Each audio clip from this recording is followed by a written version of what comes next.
Hi dears, welcome to Mom's Magic Tamil. இன்னைக்கு நம்ம சேனல்ல நம்ம மதுரை ஃபேமஸ் ஜிகர்தண்டா ஐஸ்கிரீம் பார்க்க போறோம். இந்த ஐஸ்கிரீம் எவ்வளவு க்ரீமியா சாஃப்ட்டா இருக்குன்னு பாருங்க. மூணு பொருளை வச்சு இந்த ஐஸ்கிரீம் எப்படி செய்யணும்ங்கறத தெரிஞ்சுக்க வீடியோவை ஸ்கிப் பண்ணாம பாருங்க.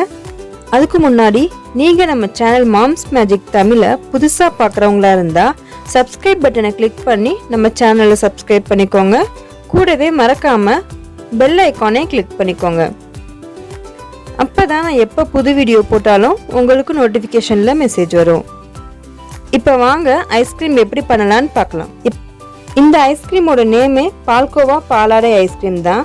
இதில் நம்ம பால்கோவா ஆட் பண்ணணும். That is sweetless Goa. கடையிலையும் வாங்கலாம். கடையில் வாங்கினோம்னா 100 ரூபா வரும். இதை நம்ம வீட்டிலேயே ஈஸியாக ரெடி பண்ணிடலாம்.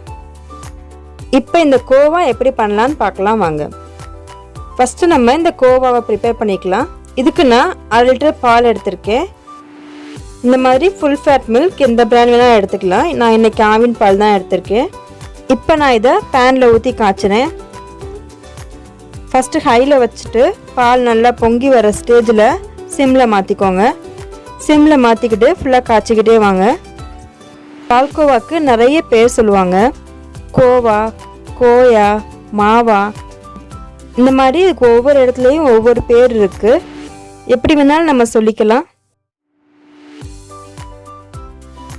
கடையில் போய் இதை வாங்கினோம்னா கண்டிப்பாக 100 ருபீஸ்க்கு கம்மியாக வராது. பட் நம்ம இதை வீட்டில் செஞ்சோம்னா ஒரு 25 ருபீஸ் தான் வரும். குவாலிட்டி ரொம்ப நல்லாயிருக்கும்.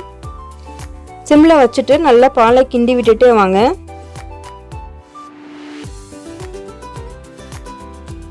இந்த ஓரத்தில் வரதை நல்லா ஸ்பூனை வச்சு கிண்டி கிண்டி உள்ளே விட்டுருங்க.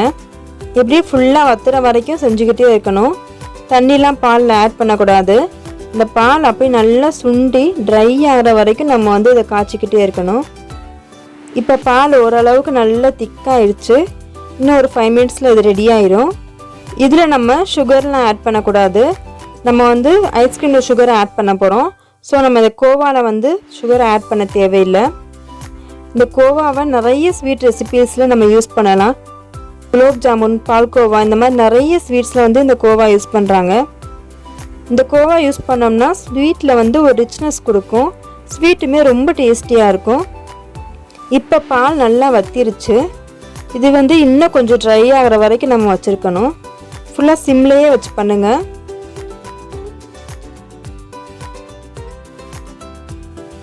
இந்த ஸ்டேஜில் நம்ம இப்போ அடுப்பை ஆஃப் பண்ணிக்கலாம். வேறு ஏதாச்சும் நீங்கள் ஸ்வீட் செய்கிறப்போ உங்களுக்கு கோவா தேவைப்பட்டாலும் இதே மெத்தடை ஃபாலோ பண்ணி நீங்கள் கோவா செய்யலாம். இதை நீங்கள் ஒரு ஃப்ரிட்ஜில் ஒரு ஏர்டைட்டான பாக்ஸில் போட்டு வச்சுக்கிட்டிங்கன்னா ஒரு 3 to 5 டேஸ் வரைக்கும் இது கெட்டு போகாமல் இருக்கும். இப்போ கோவா ரெடி ஆயிடுச்சு. நெக்ஸ்ட்டு நம்ம ஐஸ்கிரீமுக்கு தேவையான பாலை ரெடி பண்ணுவோம். ஐஸ்கிரீம் பண்ணுறதுக்கு நான் 1 லிட்டர் பால் எடுத்திருக்கேன். இப்போ இந்த 2 பேக்கெட் பாலையும் ஒரு பாத்திரத்தில் ஊற்றிட்டு இப்போ நம்ம காய்ச்சலாம். இப்போ நான் 1 லிட்டர் பால் எடுத்திருக்கேன். இந்த 1 லிட்டர் பால் நல்லா சுண்டி 1/2 லிட்டர் ஆகிற வரைக்கும் நம்ம இதை காய்ச்சணும். அடுப்பை சிம்மில் வச்சுக்கிட்டு காய்ச்சிக்கிட்டே வாங்க. இப்போ இந்த பாலை அதிகமாக கிண்ட வேணாம். ஒரு 1 மினிட்க்கு அப்படியே விட்டுருங்க. 1 மினிட் கழித்து பார்த்தோம்னா மேலே ஆடை ஃபார்ம் ஆகிருக்கும். அந்த ஆடையை அப்படியே உள்ளே சேர்த்துருங்க. அதே மாதிரி இன்னொரு 1 மினிட் கழித்து மறுபடியும் ஆடை ஃபார்ம் ஆகும். அதையும் நம்ம உள்ளே சேர்க்கணும். இந்த மாதிரி நம்ம செஞ்சுக்கிட்டே வந்தோம்னா நமக்கு நிறைய ஆடை கிடைக்கும். நல்லா சிம்லேயே வச்சுட்டு வத்துற வரைக்கும் இந்த பாலை நம்ம காய்ச்சணும். இப்போ மில்க் ரெடி ஆகிட்டு இருக்க இந்த டைமில் நம்ம இன்னொரு அடுப்பில் கேரமல் சிரப் ரெடி பண்ணிக்கலாம். அதுக்கு இந்த மாதிரி ஒரு பேன் வச்சுக்கோங்க. பேன் நல்லா ஹீட் ஆனதும் ஒரு 2 டேபிள் ஸ்பூன் சுகர் அதில் ஆட் பண்ணுங்கள். தண்ணி எதுவும் சேர்க்க தேவையில்லை. வெறும் சுகர் மட்டும் ஆட் பண்ணால் போதும். இப்போ இதை மீடியம் ஃப்ளேமில் வச்சு நல்லா உருக விடணும்.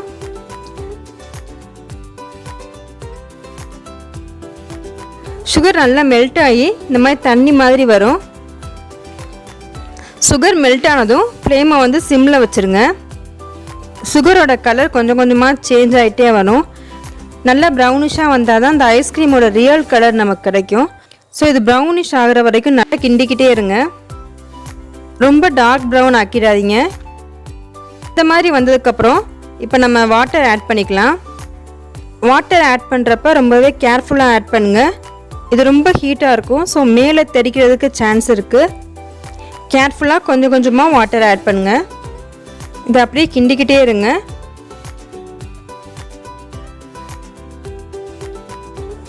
வாட்டர் ஆட் பண்ணி ஒரு 2 மினிட்ஸில் இதை நம்ம ஆஃப் பண்ணிடலாம்.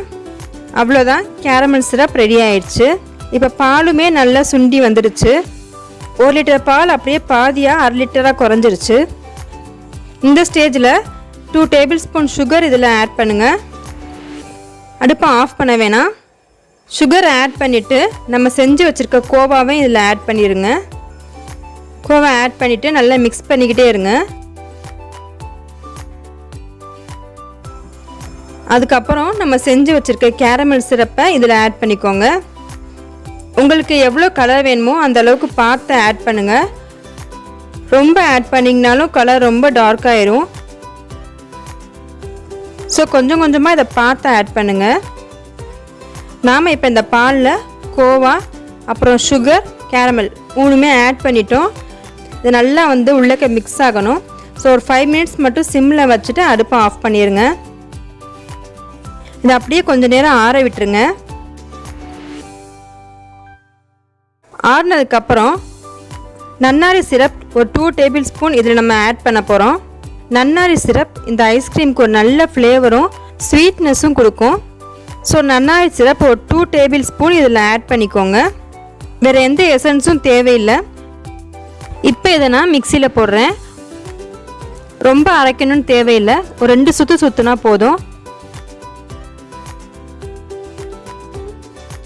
இப்போ இது ஃபுல்லாக நான் மிக்சியில் நல்லா அரைச்சிட்டேன்.